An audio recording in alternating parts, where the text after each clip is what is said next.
Shirt company कहले तुम्हें कौन बुझ एवं ता प्रोसीजर कौन रही टाली केमी आम गोटे कंपनी की सर्ट करवा।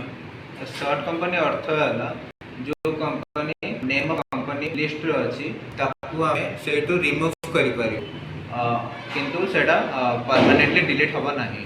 ठीक है, ता प्रोसीजर कौन केमी आम सर्ट कंपनी करवा। प्रोसीजर है हमको F3 सिलेक्ट करियार अछि देन हमें गोटे कंपनी सिलेक्ट करियो देन सर्ट कंपनी क्लिक करके ऋतिका प्राइवेट लिमिटेड आम सर्ट करियो। That means eighty Ritika company हमर नेम ऑफ कंपनी लिस्ट कटिगला। आज्ञा सर। ठीक अच्छे, तो यहाँ कौन एक्चुअली डिलीट हो नथिबो तुम्हें कहूलो एटा एक्चुअली डिलीट हो नथिबो नहीं सर। ताहले केमी ताऊ चेक करबा। फिर F3 क्लिक करके देन सिलेक्ट कंपनी चूज करियो देन टाइप करियो ऋतिका।